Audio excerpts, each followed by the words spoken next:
Bonjour, bienvenue dans une nouvelle vidéo. Aujourd'hui, on va trier tous mes livres. Alors quand je dis tous mes livres, je parle pas des livres dont je vous ai parlé dans tous mes shorts, tous mes réels, tous mes TikTok.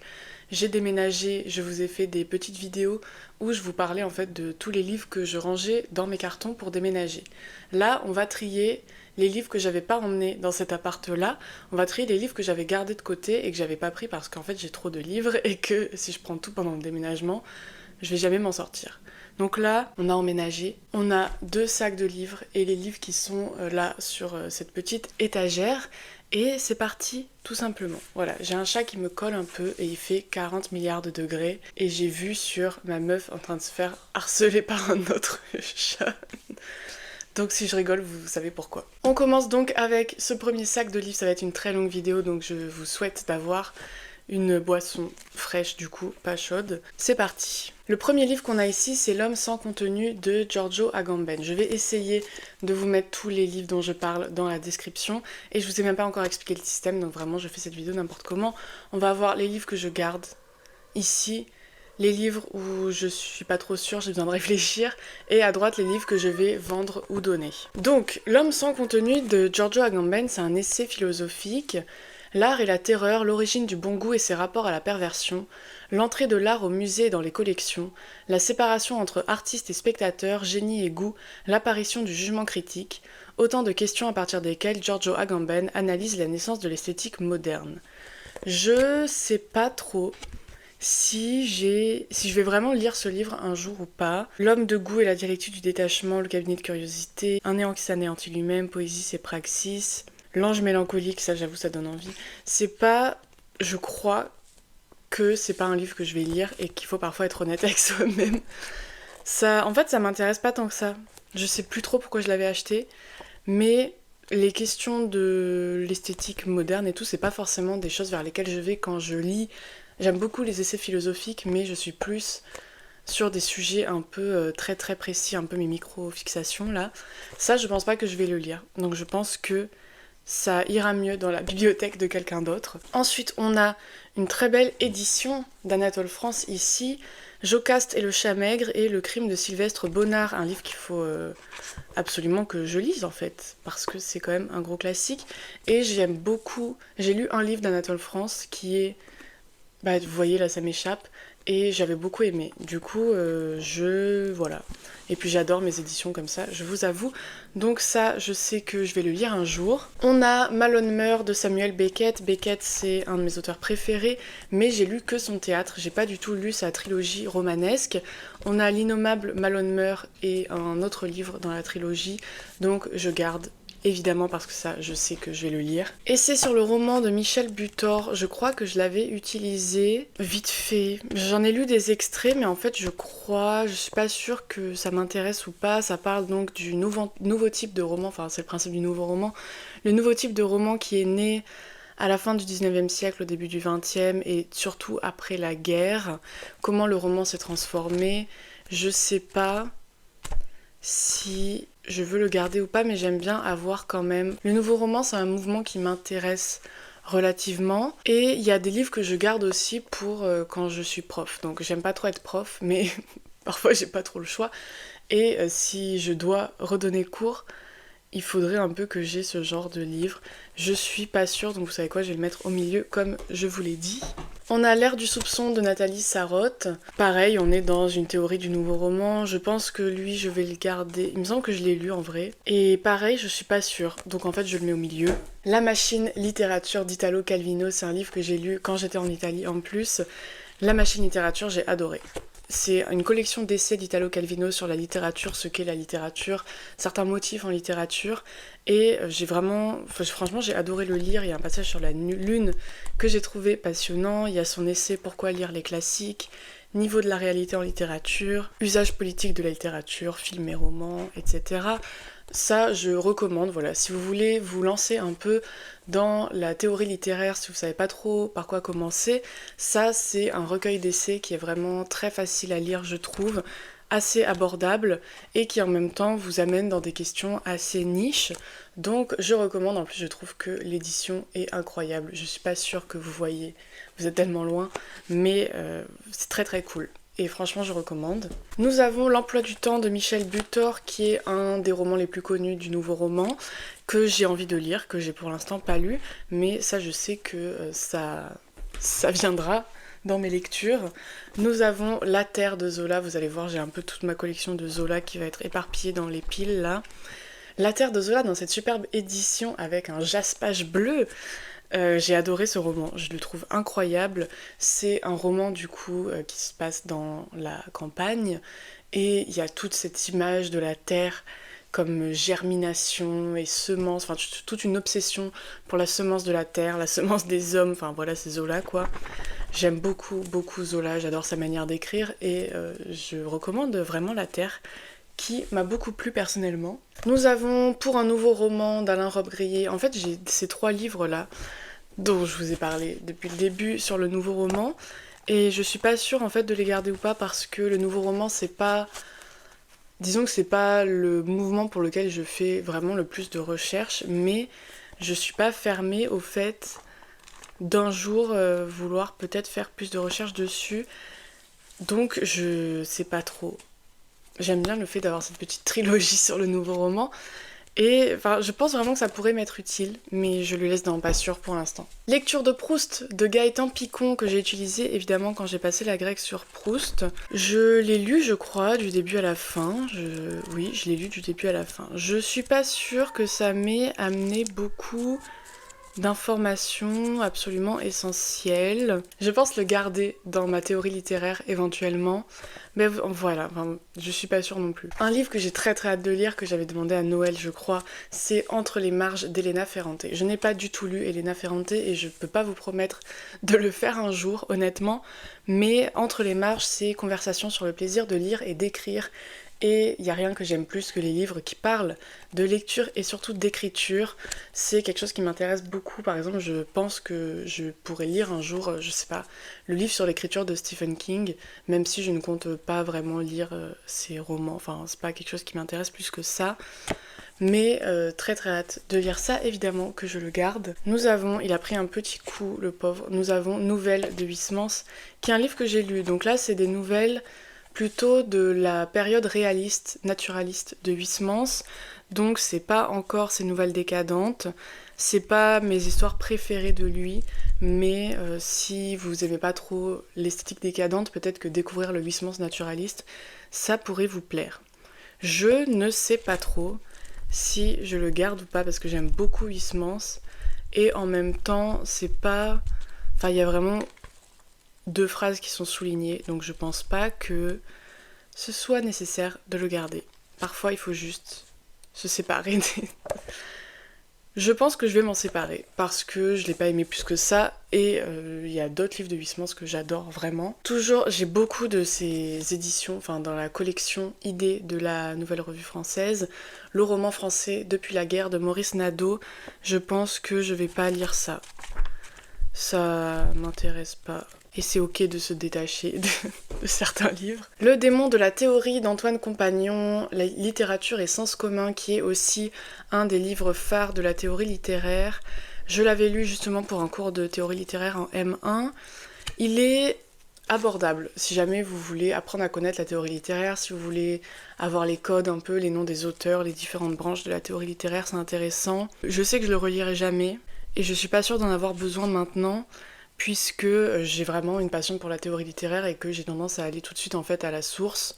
Voilà, j'ai rien contre Antoine Compagnon, c'est très abordable et je vous le recommande si jamais c'est quelque chose qui vous intéresse. Mais je pense que ça va partir. Nous avons 93 de Victor Hugo, qui est un roman que j'ai très envie de lire, donc que je vais garder en plus. J'aime trop aussi ces éditions-là. Enfin, vous allez voir, moi, plus l'édition a l'air d'avoir vécu sous la terre pendant 46 ans, plus j'ai envie de garder le livre. Mais voilà, j'aime trop les vieilles éditions de... c'est comment ça s'appelle, Garnier Flammarion. Et je sais absolument rien sur 93, mais c'est un roman que j'ai très envie de lire, comme je l'ai déjà dit. Figure 2 de Genette. Gérard Genette, c'est une figure proéminente de la théorie littéraire, pareil. Est-ce que je le garde ou pas? Il y a un passage sur Proust, ça je sais que je m'en étais servi pour la grecque sur Proust encore une fois, mais en fait à part ça, je suis pas sûre, je crois pas que je suis très génétienne. et je suis pas sûre que... Je pense pas le lire un jour, donc je pense que ça va partir aussi. Un de mes livres préférés de tous les temps, c'est Le Temps scellé d'Andrei Tarkovsky. Tarkovsky, c'est mon réalisateur préféré, il est incroyable, c'est un réalisateur russe du XXe siècle. Et Le Temps scellé, c'est un livre dans lequel il parle de sa poétique au cinéma, de comment il crée le cinéma, quelles sont ses inspirations, comment il en est arrivé à créer tel ou tel film. C'est un livre qui est absolument magnifique, que j'ai adoré lire, qui est extrêmement inspirant et que c'est même pas que je vous le recommande, c'est que je pense qu'il devrait être obligatoire sur la table de chevet de toute personne qui crée des livres ou des films ou n'importe quoi, enfin qui veut créer des histoires. C'est absolument génial et je le recommande. La Chute de Camus. La Chute, je l'ai pas lu dans cette édition-là, qui est une vieille édition. Je l'ai lu, je l'avais emprunté à la BU. Et du coup, j'ai pris cette édition quand je l'ai trouvée je sais pas où. La Chute, c'est à mes yeux le meilleur roman de Camus. Je suis pas très camusienne, mais La Chute, je trouve ça incroyable. En fait, c'est un monologue qui est pensé comme un dialogue. C'est censé être un dialogue, mais on n'a jamais les réponses de la personne en face, donc c'est un monologue. Et j'ai adoré, je trouve ça génial. C'est vraiment un roman de l'absurde et je recommande si vous avez du mal avec Camus, si vous en avez marre que tout le monde parle de l'étranger, je sais pas. Vraiment, La Chute, je pense que c'est le livre à lire de Camus. C'est le meilleur de Camus. Y a pas débat. J'ai ces tomes de la littérature française dynamique et histoire. Je crois que j'ai le premier tome, ou peut-être que je l'ai déjà vendu, et que j'ai gardé celui-là parce que c'était 18e, 19e, 20e siècle. Je ne vais clairement jamais le lire. Voilà, j'avais commencé à lire le tome 1, mais en fait, quand vous faites des études de littérature, vous n'avez pas vraiment besoin de vous farcir l'histoire de la littérature dans des tomes de cette taille-là. Et c'est pas, encore une fois, voilà, si quelque chose m'intéresse, en fait, je préfère aller à la source et lire un gros ouvrage de 500 pages sur un micro-mouvement ou un micro-motif de la littérature, et je suis pas trop vision plus globale. Voilà, c'est pas ma DA. Les regrets de Dubélé, qui avait été au programme de la Greg l'année où je l'ai pas passé, je pense le lire un jour. Je suis pas sûre, hein. Je vous avoue que je suis pas étonnamment sûre. En fait, ça m'intrigue. J'ai envie de savoir ce qu'il y a dedans et j'ai envie de savoir si je rate quelque chose en le lisant pas. Et en même temps, je suis pas très 16e siècle. Poésie du 16e siècle, c'est vraiment pas mon truc. Donc, je pense que je vais juste récupérer mon marque-page de Van Gogh et je vais laisser partir ce livre. Je l'aime vraiment pour son titre, ça donne envie. Donc je vais le mettre au milieu. En fait, je risque de le garder, je pense. Juste au cas où, parce que parfois je m'étonne moi-même et je lis... en vrai, je suis quelqu'un qui lit beaucoup de choses différentes. On a Peau bouille d'Émile Zola dans cette édition qui a perdu sa tranche. J'adore lire des livres dans ces vieilles éditions-là.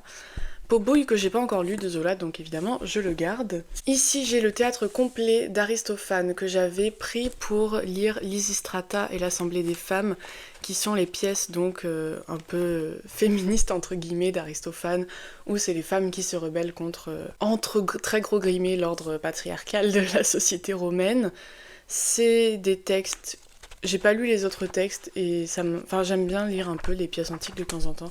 Donc lui je vais le garder, je sais que ça me servira un jour. On a ici Une page d'amour de Zola, le tome 1 et 2. Ceux-là, je les ai lus déjà. C'est un roman que j'ai beaucoup aimé. Et vraiment, j'aime tout Zola, donc on va pas retourner dedans. Mais vous voyez, dans les vieilles éditions comme ça, la police est de taille... est d'une bonne taille. Vous vous esquintez pas les yeux à lire. Enfin bon, ça, je garde évidemment. Michel Meyer commente Manifeste du surréalisme d'André Breton. Ça, je vais m'en débarrasser. J'ai lu les manifestes du surréalisme de Breton. J'ai lu le premier manifeste, le second manifeste, et ensuite, ça devenait un peu redondant et pas très intéressant à lire. Le premier manifeste, je recommande, c'est hyper intéressant pour comprendre la création du surréalisme et la vision de Breton, mais le reste c'est un peu redondant, rébarbatif, et ça, je pense pas que je vais le lire, tout simplement. Nous avons La Maison de Bernarda, suivi des Noces de sang de Federico Garcia Lorca, que je pense lire un jour parce que le titre m'attire. J'ai jamais lu Garcia Lorca, donc si jamais je le lis un jour, je pense que ce sera pour ce livre-là. Ensuite, Thierry Laget commente Un amour de Swann de Proust. Ça, je l'avais gardé pour la Greg, mais clairement, je vais pas le lire parce que j'ai pas besoin de... Enfin, je peux commenter Un amour de Swann toute seule.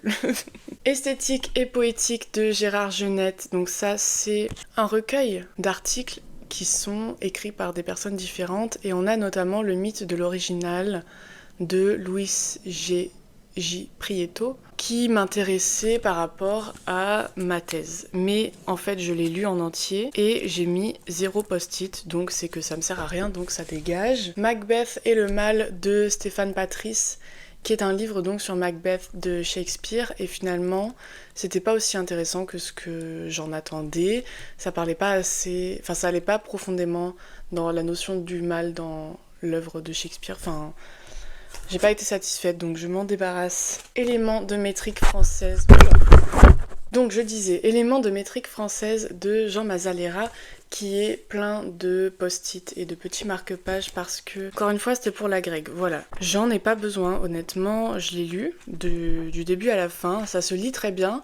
Et si vous avez besoin de mieux analyser les vers, de mieux comprendre la versification, ça vous aidera grandement, je pense, de le lire parce que vraiment ça se lit très facilement, c'est très bien. Mais j'en ai plus besoin et je me considère maintenant spécialiste, c'est pas vrai, de la versification. J'en ai plus besoin, ça peut partir. Fin de partie de Beckett que je garde évidemment puisque c'est une de mes pièces préférées de tous les temps. Je l'ai étudiée en L3 et enfin voilà, j'adore Beckett. J'ai une vieille vidéo sur ma chaîne où je parle de la faute et de la culpabilité dans l'œuvre de Beckett.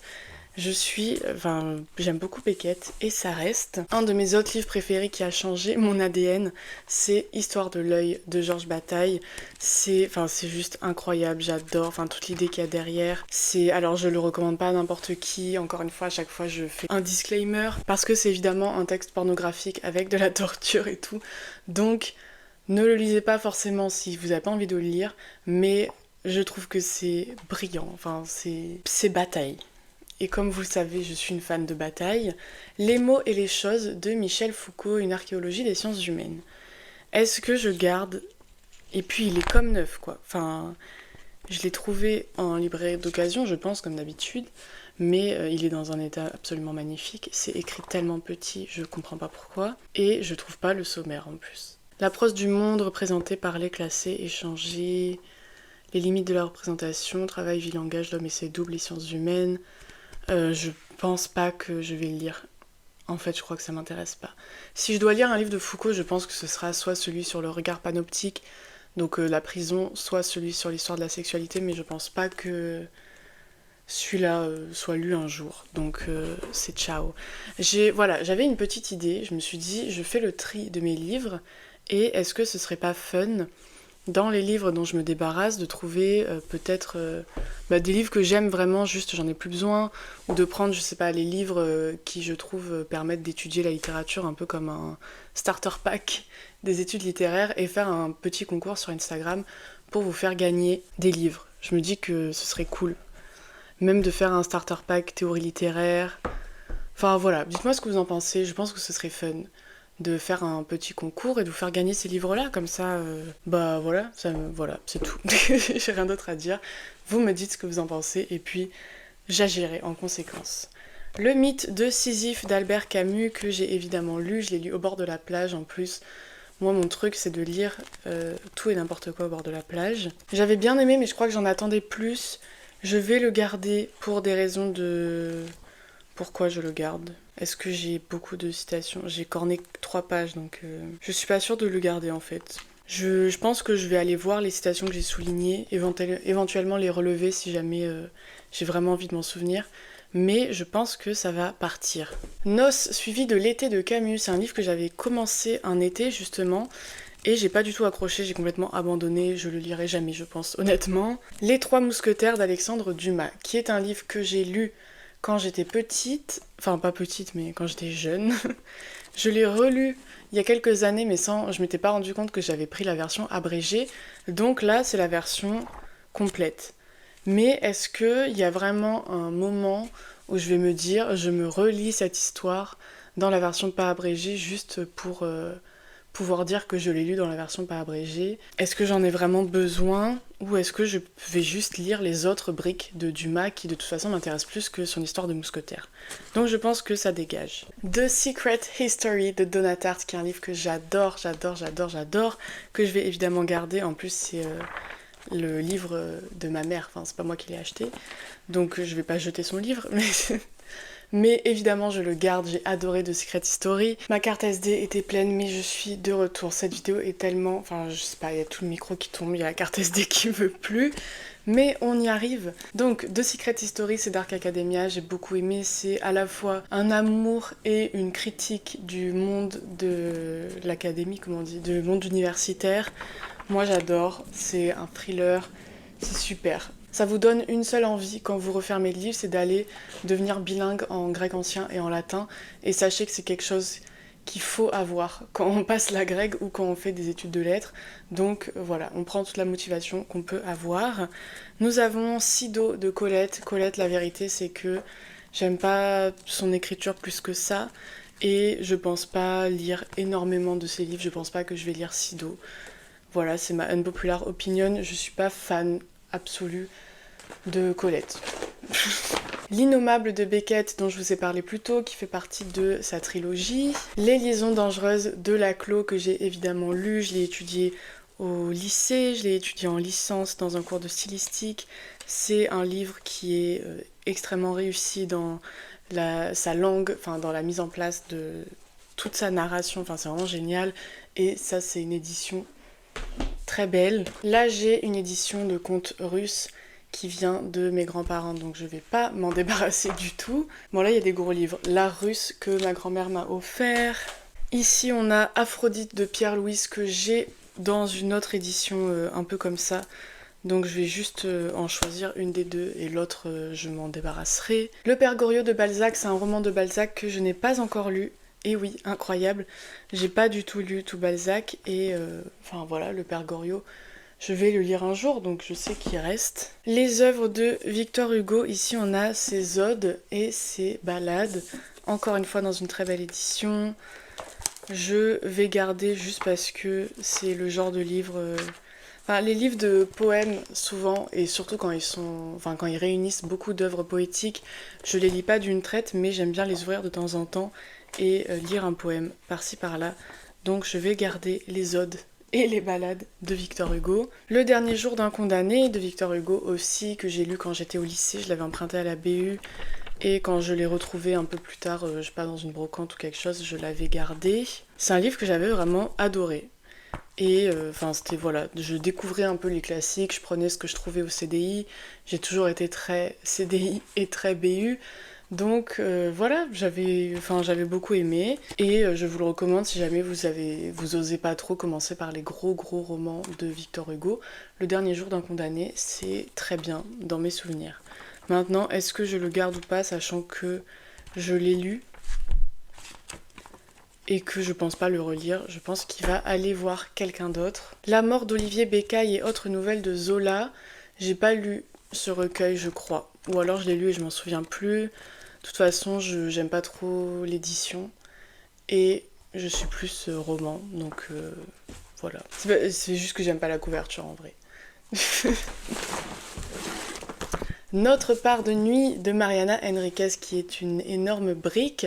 C'est Mariana Enriquez, c'est donc une autrice contemporaine, elle vient d'Argentine. Et Notre part de nuit, c'est un roman a priori d'horreur. C'est le périple d'un fils et de son père, de la dictature militaire argentine des années 80 au Londres psychédélique des années 70, qui parle de sida, de David Bowie, de monstres effrayants, de sacrifices humains, ça me parle, hein. Et apparemment c'est génial et voilà. Donc je garde ça. Peut-être qu'il faudrait que je fasse une lecture commune avec quelqu'un parce que faut se motiver je trouve. Il fait 750 et quelques pages, mais moi j'ai pas peur des énormes livres. C'est juste que là, même en termes de taille, je trouve qu'il est peu pratique. Mais voilà, ça je vais le lire un jour, il n'y a aucun doute. Je sais qu'il faut que je lise Mariana Enriquez. Je sais vraiment que ça peut énormément me plaire, donc ça sera fait. Meg Wolitzer, Sleepwalking, que j'ai lu parce que c'est sur 3 filles à l'université qui sont obsédées chacune par une poétesse différente. Il y en a une qui est obsédée par Sylvia Plath, une par Anne Sexton, qui est une poétesse que j'ai découvert pendant les Vlogmas de l'année dernière, et une autrice qui a été inventée par Meg Wolitzer. J'avais bien aimé, ça parle de deuil et du fait de se noyer un peu dans la vie de quelqu'un d'autre, dans la vie d'un auteur. Je vous le recommande si jamais vous voulez un peu des romans Dark Academia. J'ai bien aimé, je vais le garder avec moi pour l'instant. Et enfin, pour terminer ce sac, nous avons La chevelure de Bérénice de Claude Simon. Claude Simon, c'est un auteur que j'aime énormément, un auteur du nouveau roman, et c'est une des écritures qui m'inspire le plus. Enfin, sa manière d'écrire est renversante, je trouve. C'est une écriture vers laquelle j'ai vraiment envie d'aller quand moi j'écris. Enfin, c'est vraiment une des écritures les plus inspirantes pour moi de toute l'histoire littéraire. Donc ça, en plus, ça fait 3 pages. Ça se lit en littéralement 5 minutes. Et j'ai beaucoup aimé, j'adore vraiment sa manière de construire les phrases. Je trouve ça incroyable. Avec ça, vous risquez pas grand-chose si vous voulez découvrir le nouveau roman ou découvrir Claude Simon plus généralement. Je recommande et je garde évidemment avec moi. On passe au deuxième sac. Le collier de la reine d'Alexandre Dumas, que je n'ai pas lu mais que je compte bien lire un jour. L'Iliade d'Homère, dans cette édition spécifiquement, avec la traduction de Philippe Brunet. J'ai trouvé ça absolument génial. J'avais déjà essayé de lire l'Iliade, mais j'avais une édition qui était en prose, et moi, enfin si un texte est en vers, j'ai envie que la traduction soit en vers. Donc j'ai pris cette édition-là spécifiquement, et c'était absolument génial. J'ai adoré vraiment, mais je peux pas vous expliquer à quel point j'ai adoré ce livre. Et il faut que je trouve une édition de l'Odyssée qui m'apparaît bonne. Et quand ce sera fait, je lirai évidemment l'Odyssée. Ça, après, qui je suis pour vous dire que l'Iliade est un chef-d'œuvre. Mais je pense vraiment que si c'est quelque chose, si c'est un livre qui vous donne envie, mais qu'en même temps vous intimide un peu, je vous renvoie vraiment vers la traduction de Philippe Brunet, que j'ai beaucoup apprécié. Le Maître et Marguerite de Bulgakov, qui est aussi un de mes livres préférés de tous les temps, il est dans les meilleurs livres du monde, et j'ai juste envie de le relire tout le temps. C'est absolument incroyable, et ça va évidemment rester avec moi. Tout Ubu d'Alfred Jarry. J'étais très contente de tomber sur ce petit recueil de tous les morceaux de texte qui ont été écrits par Jarry sur le personnage d'Ubu.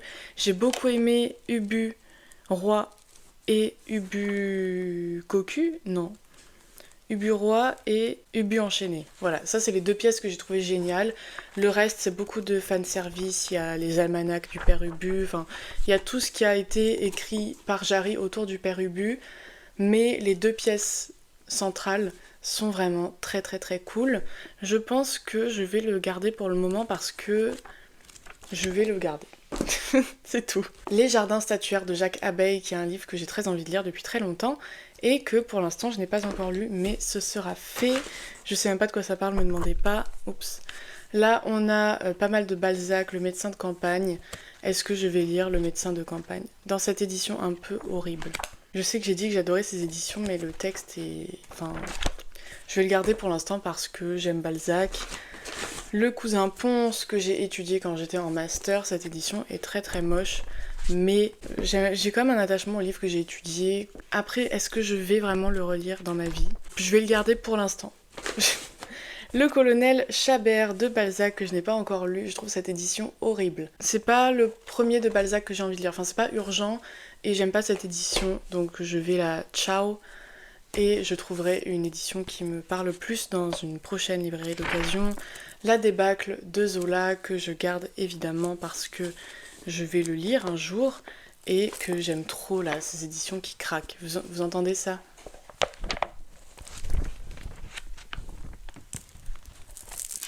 C'est magnifique. Nous avons Le Docteur Pascal de Zola, que je garde pour les mêmes raisons. Les Chouans de Zola, que je garde aussi pour les mêmes raisons, de Balzac en plus. Oh là là, l'erreur. Les Chouans de Balzac, que je garde, voilà, parce que j'ai envie de le lire. Et on a ici les 3 mousquetaires de Dumas. Raison de plus pour me débarrasser de l'autre édition. Je crois que je vais... Est-ce que je garde celle-là? Ce serait par pur attachement, parce que j'en ai pas besoin. C'est juste que je trouve l'édition très cool. Mais peut-être, vu que c'est un livre que j'aime et je trouve l'édition cool, ça pourrait aller dans un concours pour gagner des livres sur Instagram. La Reine Margot d'Alexandre Dumas, qui est un roman que j'adore, que je vous recommande fortement. C'est génial, ça parle... Enfin, j'aime bien. J'avais tendance à détester les cours sur les guerres de religion, etc. Mais je crois que j'en ai eu tellement que maintenant je me suis un peu attachée à cette période historique. Et du coup, c'est l'histoire d'Henri IV qui vient d'épouser Marguerite de Valois, donc Margot. Et c'est Margot qui va s'éprendre d'un jeune homme. Enfin, j'ai adoré. Il y a de la décapitation, enfin, il y a tout ce qu'on aime. Atala René, le dernier abbé sans rage de Château-Abbin-Sérage, de Châteaubriand, que j'ai lu quand Mauprat était au programme de la Greg. Et alors je crois que j'avais aimé, mais je suis pas sûre de l'avoir adoré vraiment plus que ça. J'en ai pas énormément de souvenirs, quoique là je vois, et il y a des citations que j'aime trop. Je pense que je vais le mettre dans la pile à décider plus tard. Nous avons Les souffrances du jeune Werther de Goethe, que j'ai évidemment lu, et que je vais garder parce que c'est un énorme monument de toute la littérature du 19e siècle et de tout ce qui a été fait après. Les métamorphoses d'Ovide, que je vais garder pour des raisons de... Enfin, parce que forcément les livres antiques tout simplement, vous en avez besoin parce qu'il y a souvent des références qui y sont faites dans les livres du 19e siècle et de la littérature en général, mais j'ai pas du tout aimé les métamorphoses. Vraiment, je le garde pour des raisons de la littérature et mon travail, mais dès que ce sera plus mon travail, quand je serai devenue écrivaine à temps plein, grâce à vous et votre soutien, notamment sur ma page Ko-fi, où vous pouvez télécharger gratuitement mon premier recueil de poèmes, ou le télécharger avec un don. Merci beaucoup aux personnes qui le font. Vous pouvez aussi me faire des dons mensuels, si vous voulez, et je vais bientôt sortir un petit quelque chose sur ma page Ko-fi, donc n'hésitez pas à aller voir. Sur ce, nous avons Le Salut par les Juifs de Léon Bloy. Léon Bloy qui est un auteur que j'adore, pas pour ses positions politiques et religieuses particulièrement, mais pour sa langue qui est absolument incroyable. C'est un des styles les plus originaux de la littérature. Enfin, j'aime beaucoup Léon Bloy. Donc je vais garder Le Salut par les Juifs dans cette édition que je trouve magnifique parce que c'est évidemment une lithographie de Edward Munch. Lélia de George Sand. Je ne sais plus. Je crois que j'ai pas encore lu Lélia et j'aime beaucoup les romans de George Sand, donc ça va rester là. La Rabouilleuse de Balzac que je garde parce que je vais le lire un jour. Ici on a André Gide, un livre sur Dostoïevski que je garde évidemment parce que c'est 2 auteurs que j'aime et j'ai envie de lire ce que Gide dit de Dostoïevski. La Mare au diable de George Sand que j'avais pas trop aimé en réalité. Donc je pense que il va partir. 24 heures d'une femme sensible de Constance de Salm, qui est un recueil épistolaire écrit donc par cette femme du XVIIIe siècle et qui est très cool. Très bien fait. Enfin, c'est vraiment intéressant et du coup vous avez 44 lettres qui disent 24 heures dans la vie de cette femme qui est désespérée, c'est plein de quiproquos, c'est très dramatique et enfin c'est vraiment cool. Voilà, c'est vraiment une voie littéraire féminine que j'étais contente de découvrir et que je vous recommande, surtout parce que moi, les 24 heures de la vie d'une femme de Stefan Zweig, je trouve ça vraiment pas à la hauteur de sa réputation. Donc en fait, lisez ça plutôt, ce sera beaucoup mieux. La peau de chagrin de Balzac, qui est un livre que j'adore plus que tout, c'est pour l'instant mon livre préféré de Balzac, je trouve ça génial, enfin c'est incroyable, il y a tout ce que j'aime, il y a du surnaturel, il y a des longues descriptions de 28 pages, j'adore. L'œuvre noire de Marguerite Yourcenar, que j'ai toujours pas lu mais qu'il faut absolument que je lise un jour. Le chef-d'œuvre inconnu de Balzac, que j'ai lu et que j'ai beaucoup aimé. Les Déracinés de Maurice Barrès, pareil, c'est un roman que j'ai adoré. Mais alors je saurais plus exactement vous dire, je crois que c'est des jeunes garçons qui sont complètement un peu déracinés de la réalité. C'est un roman réaliste. C'est spécial, je saurais pas trop comment le décrire, mais vraiment j'ai beaucoup aimé et j'ai très envie de découvrir plus les romans de Maurice Barrès. Il y a quelque chose de très politique, mais en même temps la langue est pas... Enfin moi j'aime beaucoup ce qu'il fait. Thérèse Raquin de Zola, que j'ai évidemment aimé. L'île mystérieuse de Jules Verne, les tomes 1 et 2. Est-ce qu'il y a un jour dans ma vie, soyons honnêtes, où je vais lire du Jules Verne? Je ne crois pas. Voilà, j'avais ces éditions parce que elles sont extrêmement cool et que, enfin voilà, vous avez compris, moi j'ai un penchant pour ces vieilles éditions là des années, je sais pas, 90. Mais soyons honnêtes, je ne compte pas vraiment lire du Jules Verne, c'est pas trop pour moi. Je me rends compte que le livre que j'ai acheté l'autre jour, je vous ai fait un book haul en short, en fait je l'avais déjà. Voilà, quelque chose qui arrive très souvent. Du sang, de la volupté et de la mort, un recueil de nouvelles de Maurice Barrès que j'ai acheté l'autre jour. Je vais pas aller le chercher parce que voilà. Mais je l'ai acheté et je l'ai acheté dans une vieille édition qui est beaucoup plus stylée que celle-là. Donc je pense que je vais vous faire gagner. Enfin, je vais faire un truc théorie littéraire, un truc livre décadent, un truc comme ça, et je vais vous faire gagner des livres. Le Père Goriot de Balzac, qu'il faut absolument que je lise un jour. Alexandre Dumas, 20 ans après, qui est donc le roman 20 ans après les mousquetaires. Mais là, c'est le tome 1. Si j'ai le tome 2, enfin si j'ai le livre complet, je le garde. Sinon, je pense que ça va dégager. Donc pour l'instant, on va le mettre au milieu. La Vénus d'Île de Mérimée. Je sais qu'il faut que je lise Mérimée, mais ça fait extrêmement longtemps que j'ai ces livres et que je les lis pas. Voilà, je suis trop dans le soleil, j'ai vraiment trop chaud. Donc, est-ce que je garde la Vénus d'Île? En fait, je suis vraiment pas sûre de le lire un jour. Je pense que ça va partir et que le jour où j'ai vraiment envie de le lire, enfin, ça me prend 2 secondes d'aller à la BU et d'aller le lire, donc voilà. Voyage au bout de la nuit de Céline.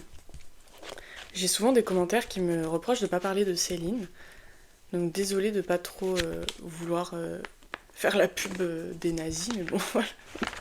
Voyage au bout de la nuit, je l'ai étudié quand j'étais au lycée et dans mes souvenirs, j'avais vraiment aimé. Enfin, ça m'avait beaucoup plu. Peut-être pas, enfin, tous les aspects. Après, je l'avais beaucoup lu en nuit blanche parce qu'on avait un questionnaire très précis de lecture. Et je lisais ça vraiment jusqu'à 4h du matin pour faire mon questionnaire. Mais je crois que ça m'avait vraiment plu. Enfin, il y avait quelque chose qui avait fonctionné avec moi dans ce livre-là. Donc, je le garde pour le moment. Une vie de Maupassant que j'ai pas du tout aimé, ça parle d'une femme qui est coincée dans un mariage. Après, je suis pas très Maupassant personnellement, je pense que je peux m'en défaire. Les rêveries du promeneur solitaire de Rousseau. C'est pas incroyable, il y a des passages que j'ai bien aimés et je vais le garder déjà pour l'édition mais aussi pour des questions de référencement. Enfin, le fait que c'est quelque chose qui revient beaucoup, Rousseau, qui est quand même très lu par les auteurs du 19e siècle, donc c'est pas mal de l'avoir sous la main en cas de besoin, mais c'était pas non plus fulgurant comme expérience de lecture. Eugène Onegin d'Alexandre Pouchkine, qui est un énorme classique de la littérature russe, et qu'il faut absolument que je lise. C'est un long poème, en plus l'édition est vraiment bien. De toute façon les éditions Babel, voilà, que dire à part qu'on les adore. C'est traduit par André Markovitch, qui est le meilleur traducteur russe. Ça sera lu. Mais il faut vraiment que je le lise un jour, mais juste là, voilà, je suis en plein dans ma thèse, j'ai pas besoin de me justifier sur le fait que je lis pas certains livres. L'Ensorcelé de Barbé d'Aurevilly, que je garde évidemment parce que c'est un monument de la décadence. Aurélien d'Aragon, qui est un des meilleurs romans que j'ai lu de ma vie, j'ai adoré Aurélien d'Aragon et j'adorerais le relire. C'est une histoire d'amour qui ne fonctionne pas, enfin... C'est à lire de toute façon. Une ténébreuse affaire de Balzac, que j'ai pas lu mais qui sera lu un jour. Bruges la morte de Rodenbach, qui est un livre absolument incroyable. Donc là on est sur un roman symboliste, sachant que les symbolistes et les décadents, bon il y a quand même pas mal de traits communs. Bruges la morte, c'est l'histoire d'un homme qui a perdu sa femme et qui va, en errant en fait dans les rues de sa ville sombre, tomber sur le sosie de sa femme morte. Et petit à petit, il va commencer par lui ramener la robe que portait sa femme, ce genre de choses un peu glauques. C'est un roman qui est incroyable, c'est un chef-d'œuvre de la littérature que je vous recommande fortement et qui n'est pas très long. Donc voilà. Je sais que les livres longs ont tendance à faire peur aux gens. Je vous jure que y a rien de mieux qu'un livre immense qui est écrit par un génie de la construction romanesque comme Proust ou Dostoïevski. Vraiment, vous ratez quelque chose. La confession d'un enfant du siècle d'Alfred de Musset. Est-ce que je vais le lire un jour? Je pense que oui. Voilà. Le Jardin des Supplices d'Octave Mirbeau dans cette édition hideuse, mais Le Jardin des Supplices, c'est un livre que j'ai vraiment adoré parce que ça parle d'une femme qui emmène l'homme qu'elle aime en Chine pour voir un endroit où sont torturés des hommes emprisonnés, et donc elle est vraiment obsédée, fascinée par la torture. Et qu'est-ce qui me parle moins ou plus que la torture finalement? Nous avons encore du Mérimée, Matteo Falcone et autres nouvelles. Je vais pas le lire en fait, faut être honnête avec soi-même, je vais pas le lire. Les Misérables de Victor Hugo. J'ai le tome 1 quelque part, j'ai lu Les Misérables de Victor Hugo et j'ai trouvé ça génial. Je sais que c'est un énorme classique, j'avais lu la version abrégée quand j'étais au collège, on l'avait étudié et c'est ouf à lire. Et voilà, moi j'ai vraiment quelque chose. Vous voyez, il y a des auteurs qui sont tellement forts en architecture romanesque, qui font des briques, et ces briques sont géniales. Et en fait, vous vous rendez pas compte, je crois, enfin si, sûrement, est-ce que vous vous rendez compte à quel point c'est difficile de construire une œuvre aussi grosse, aussi large, aussi étendue, à quel point il faut que tout se réponde, que tout fasse sens, que tout réussisse à agripper quand même un petit peu le lecteur, de maintenir un style sur un livre aussi long, en sachant qu'un auteur évolue tout le temps dans son style. Voilà, moi je trouve ça incroyable, je suis très admirative. Faux-bouille de Zola que j'ai déjà dans l'édition qui est un peu belle, donc celle-là elle dégage. Les Diaboliques de Barbey d'Aurevilly, je sais que j'ai plusieurs éditions de ce livre, mais c'est mon fétichisme pour les éditions des années 90, et en plus c'est présenté par Julien Gracq. Julien Gracq qui est un auteur que j'adore aussi, donc je suis désolée, je peux pas non plus me débarrasser de tous mes livres, c'est trop demandé. Cette édition de la Pléiade des œuvres romanesques complètes de Stendhal que ma grand-mère m'a offert, donc je le garde évidemment, et Le Rouge et le Noir de Stendhal, qui est un des premiers classiques que j'ai lu quand j'étais au lycée. Donc après avoir lu Crime et Châtiment au lycée et avoir découvert à quel point les classiques, en fait, c'était incroyable, j'ai décidé de lire tous les classiques et de rattraper tout le temps que j'avais perdu à lire tous les livres de vampires qui existent, qui n'étaient pas du temps perdu, hein. Je suis très contente d'avoir lu tous les livres de vampires. Et donc j'ai lu Le Rouge et le Noir parce que un ami de ma classe me l'avait recommandé. J'ai une page sur deux qui est cornée, j'ai adoré Le Rouge et le Noir, j'ai adoré Julien Sorel, je sais que c'est un red flag comme personnage, mais en fait, si vous ne savez pas apprécier les personnages qui sont pas des très bonnes personnes, vous ratez vraiment quelque chose à la littérature. C'était génial. Après, c'est un roman aussi qui est incroyable à lire quand on est ado, je pense. Mais je pourrais le relire et prendre tout autant de plaisir à le lire. C'était incroyable. L'Énéide de Virgile, est-ce que je vais lire dans cette édition horrible? Je pense que je vais pas le lire dans cette édition. Je pense que je le lirai un jour. Mais ça, je sais que vous voyez pas très très bien, mais c'est vraiment affreux à lire. J'ai même pas la place d'écrire ce que je pense sur les côtés. Et quand on est sur un chef-d'œuvre comme ça de la littérature qui a inspiré tous les livres à venir, vous pouvez pas ne pas me laisser de place pour écrire des choses sur le côté. Donc je trouverai une meilleure édition un jour. Et enfin, on a Sur les falaises de marbre de Ernst Junger, qui est un auteur allemand du XXe siècle. J'ai lu Orage d'acier de lui, qui était un peu des carnets sur le front de la guerre 14-18, que j'avais bien aimé, mais j'aime pas les livres de guerre, donc j'ai pas aimé cet aspect-là. Ça, c'est beaucoup plus court, et je suis curieuse de savoir un peu de quoi ça parle et à quoi ça ressemble. Et on a fini le deuxième sac, on va passer donc aux quelques piles de livres qui sont là, et ensuite on aura terminé cette longue vidéo.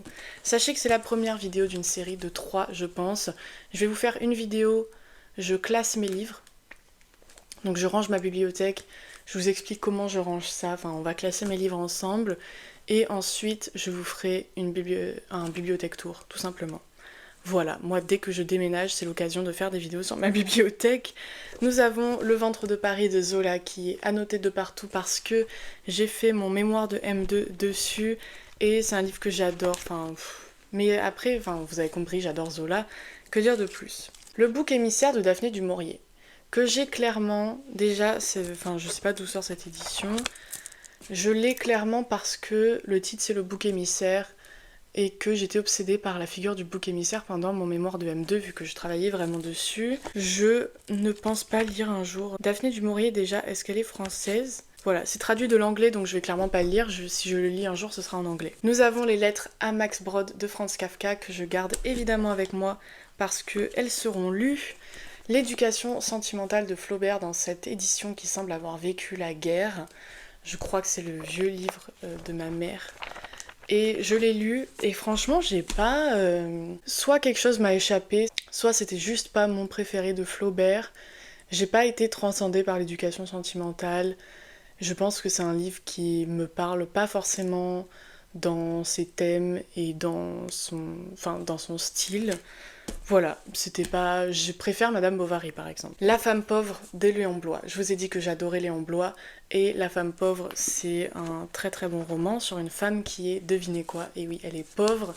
Et de toute façon Léon Bloy qui est un auteur qui a été très pauvre toute sa vie, toute sa production romanesque est centrée un peu sur la religion et sur le fait de devoir survivre sans argent, en fait, tout simplement. Nous avons ici le premier tome des Misérables, donc j'en ai déjà parlé. Alors ça, la mythologie d'Edith Hamilton, ses dieux, ses héros, ses légendes, sous-titré l'ouvrage le plus clair, le plus complet sur la mythologie. En vrai, je suis d'accord, et si la mythologie grecque et romaine vous intéresse, je trouve que c'est un livre extrêmement bien à lire. Ça se lit très très bien, vous avez des illustrations, des photos de tableaux, etc. Et vous avez voilà toute l'histoire d'un peu tous les mythes. C'est là que j'ai découvert, donc ma caméra s'est encore éteinte, le mythe de Pygmalion et Galatée qui m'a obsédée pendant de nombreuses années et qui continue en vrai d'innerver tout ce que j'écris. Je pense vraiment que c'est un très très bon livre pour avoir une approche assez globale de la mythologie, pour comprendre quels sont les différents mythes en fait tout simplement qui habitent la mythologie grecque et romaine et qui vont habiter la littérature ensuite. Donc sincèrement je vous le recommande, lui je le garde parce que j'y retourne en fait dès que je me souviens plus forcément d'un mythe ou d'un personnage, j'ai tendance à le prendre et à aller voir ce qu'elle a écrit dessus. C'est vraiment c'est un ouvrage un peu basique qui vous aide à connaître la mythologie, enfin que dire de plus. Gaspard de la Nuit d'Aloysius Bertrand qui a été publié en 1842 et ça c'est un livre sur lequel je ne sais absolument rien mais que j'ai très très très envie de lire. J'ai l'impression qu'il est fait pour moi.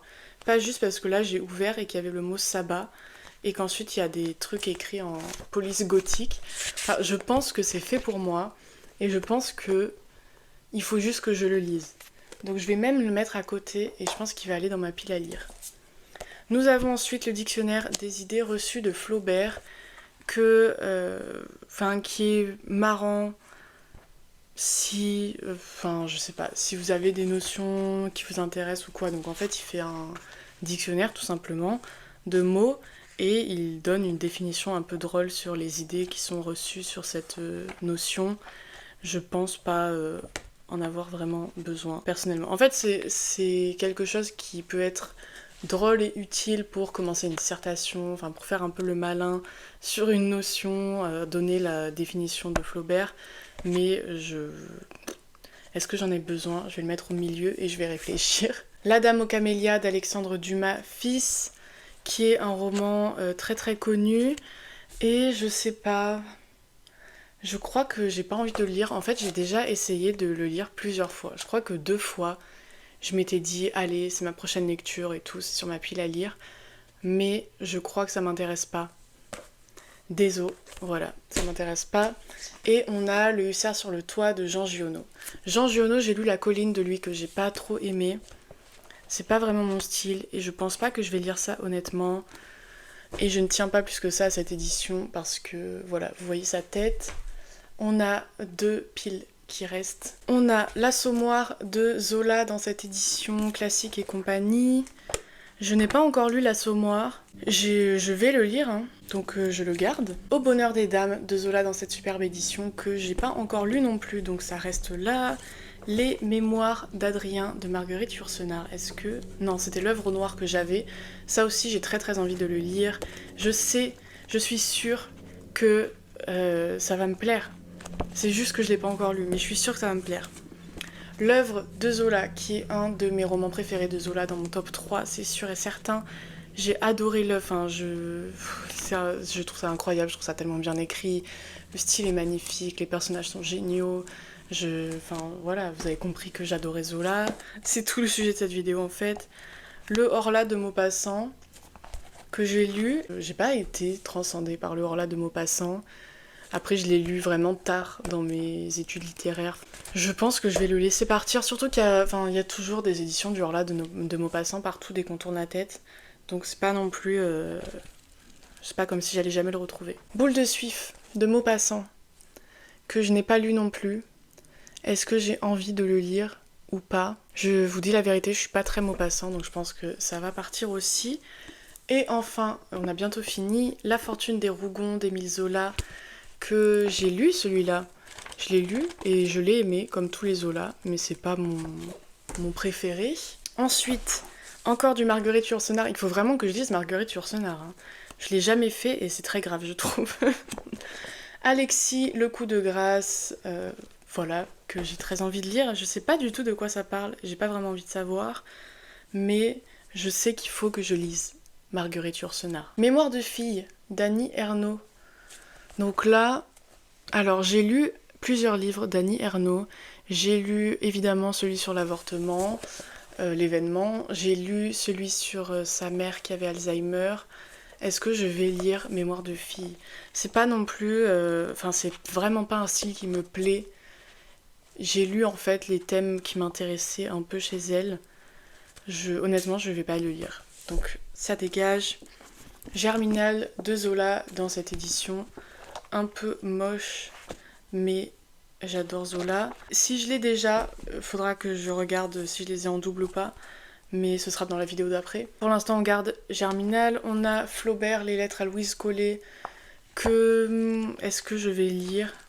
Je pense pas, honnêtement. J'ai ce livre depuis tellement longtemps, depuis presque 10 ans, je pense, donc si je l'ai pas lu là, c'est que je vais pas le lire, faut être honnête avec soi-même.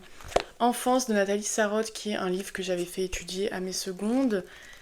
Il est bien, enfin, c'est intéressant la manière dont elle construit l'autobiographie, le fait que ce soit un dialogue avec son espèce de parole intérieure. Je suis pas très... Enfin, voilà, je suis pas très autobiographie, pas très 20e siècle, mais je vous recommande si jamais c'est quelque chose qui vous plaît habituellement. Et est-ce que je le garde ou pas du coup? En fait, j'ai tout un cours qui est prêt sur ce livre, donc je vais le garder, mais juste au cas où je redeviens prof, vous voyez.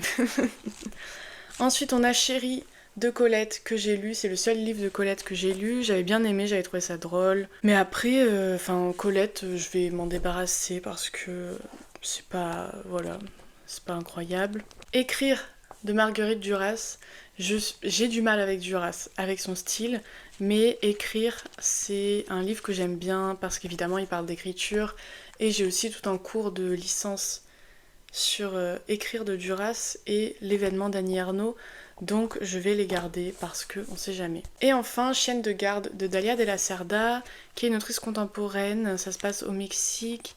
Et il y a quelques citations que j'aime bien. Je suis pas sûre de le garder ou pas. Je pense que je vais le garder parce qu'il y a vraiment des... Enfin, je trouve que c'est un recueil de nouvelles qui est quand même très intéressant. Et il y a des nouvelles que je trouve réussies avec une sorte de reprise en main de la violence par les femmes, le fait de... Enfin, toute l'idée de la vengeance, quelque chose d'un peu surnaturel, que j'aime bien.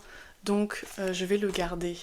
Et j'ai 2 gros livres en haut. En fait, j'en ai un... Donc je vais vous le dire et je vais pas aller le chercher. C'est Âme de Tristan Garcia. Bon, je vais aller le chercher. C'est Âme de Tristan Garcia, Histoire de la souffrance, le tome 1. Donc ça, c'est un roman contemporain qui est sorti il y a pas très longtemps, enfin il y a quelques années, et ça me donne très envie. J'ai l'impression que ça pourrait vraiment me plaire. Et en fait, j'avais vu un extrait de ce texte dans un magazine Lire, quand j'étais abonnée à Lire Magazine. Et le style m'avait vraiment donné envie. Je m'étais dit, ok, là, il y a un style contemporain qui pourrait me plaire. Donc, je l'avais demandé à Noël. J'ai vraiment envie de le lire un jour et de voir ce que ça donne et de voir si c'est à la hauteur de mes attentes finalement. Et sur ce, c'est la fin de cette vidéo. Merci beaucoup d'avoir regardé. J'espère que ça vous a plu, que ça vous a intéressé. Et je vais m'occuper de tous ces livres dont je me débarrasse. On a quand même 2 belles grosses piles, donc c'est pas mal. Et la pile du milieu est très petite et je pense que les livres en vrai de la pile du milieu vont dégager. Je vais juste garder ceux-là dont je suis sûre. Donc j'espère que ça vous a plu, que ça vous a donné envie de lire ou de trier vos livres. Si vous voulez savoir ce que je fais avec les livres quand je les trie, je les revends soit généralement sur Momox. Vous avez 3 applications où vous pouvez scanner les livres pour les revendre très facilement. C'est Momox, Recyclivre et Gilbert Joseph, qui sont aussi des endroits où vous pouvez acheter évidemment des livres d'occasion. Donc je fais ça comme ça. Pour les livres qui ont des vieilles éditions, donc quand il n'y a pas de code barre derrière, je les pose tout simplement en boîte à livres. Mais là je vais regarder un peu pour voir ce que je vous fais gagner ou pas. Et sur ce, on se retrouve la semaine prochaine dans une nouvelle vidéo. Merci beaucoup d'avoir regardé.